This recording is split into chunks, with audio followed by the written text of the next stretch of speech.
بسم اللہ الرحمن الرحیم۔ تو جیسا کہ فضائل بادشاہ حسین ابن علی صلوات اللہ تعالی علیہم سے متعلق بات ہو رہی تھی، تو شیطان مردود نے اس روز عالم مایوسی میں چیخ کر یہ بات کی کہ کل 2 شعبان المعظم تک تو مجھے یہ یقین کامل تھا کہ میں اپنے مقصد میں کامیاب ہو گیا اور میں جہنم کو ان بندوں سے پرباش کر دوں گا، مگر آج جو 3 شعبان المعظم آئی تو میرا سارے کا سارا کیا درا اکارت ہو گیا، کیونکہ آج وہ گئے ہیں جنہوں نے پھر جہنم کی طرف کسی کو جانے ہی نہیں دینا۔ تو سمجھ میں آ گیا جو شیطان کو بھی اپنا آپ منوا لے اسے لجپال حسین کہتے ہیں۔ تو اے سامعین، کیا یہ وہی شیطان مردود نہیں جس نے عالم ارواح میں آدم صفی الرحمن کو سجدہ کرنے سے انکار کیا؟ وہ بارگاہ خداوندی میں اکڑا اور اس نے کہا آنا خیر منہ، میں اس سے بہتر ہوں، کیونکہ تو نے مجھے آگ سے بنایا، اسے مٹی سے بنایا،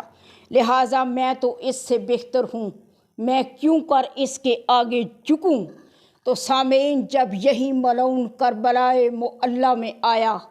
اور وہاں پکار کر کہنے لگا اے پروردگار، تو جو امتحان اپنے حسین سے لے رہا ہے اس پر میں مطمئن نہیں۔ وہ کہتا ہے ہو یہ کہ سورج سوا نیزے پر آئے، تیرا حسین تیرے سجدے میں جائے، تسبیح سجدہ بلند ہو، میں تب مطمئن ہوں۔ سامعین، جب ایسا ہی ہوا، کربلا معلیٰ میں سورج سوا نیزے پر آیا، میرے بادشاہ حسین اپنے رب کے سجدے میں گئے، سبوون و قدوسن کی تسبیح بلند کرنے لگے۔ اس وقت اس لعنتی کی آواز آئی او میں تو دھوکے میں مارا گیا، تو نے اس وقت عالم ارواح میں میرے سامنے رکھا جو آدم کو تھا، اگر اس وقت تو نے آدم کی جگہ میرے سامنے اس بادشاہ کو رکھا ہوتا تو میں سجدہ ضرور کرتا۔ سمجھ میں آ گیا کہ شیطان ہو کر بھی امیر المؤمنین کے چھوٹے بیٹے کو سجدہ کرنے پر راضی ہو گیا۔ ارے تو کیسا شیعہ ہے جو کہتا ہے کہ میری نماز میں علی ولی اللہ آ جائے تو وہ نماز باطل ہو جاتی؟ تو سامعین گرامی، جب تک بظاہر میرے بادشاہ حسین 40 یوم کے نہیں ہو گئے، ملائکہ مسلسل ہر روز نئے قبیل پر مشتمل زیارت حسین ابن علی کے لیے اس روئے زمیں پر اترتے رہے، جبکہ آسمان سے متعلق یہ بتایا گیا ہے کہ وہاں کوئی جگہ ایسی نہیں جہاں پر کوئی فرشتہ قیام میں نہ ہو، کوئی رکوع میں نہ ہو، کوئی عالم سجدہ میں نہ ہو، مگر جب میرے حسین کریم یہاں تشریف لے آتے ہیں تو مسلسل 40 ایام تک 40 ارب فرشتہ ہر روز زیارت حسین کے لیے مسلسل 40 روز تک زیارت حسین ابن علی کے لیے اس روئے زمیں پر اتر رہا ہے، قیام والا قیام چھوڑ کر، رکوع والا رکوع چھوڑ کر، سجدے والا سجدہ چھوڑ کر۔ تو جب یہ نورانی مخلوقات ارکان نماز چھوڑ کر اس روئے زمیں پر زیارت حسین ابن علی کے لیے آ رہے ہیں، تو پھر تیرے لیے یہ لمحہ فکریہ ہے کہ جب تیری نماز میں یہ آ جائیں تو نماز باطل ہو جاتی ہے۔ کائنات کے چھٹے تاجدار کا فرمان ہے کہ میدان محشر میں 10,000 گناہ گار پر مشتمل کوئی 100 صف لگی ہوئی،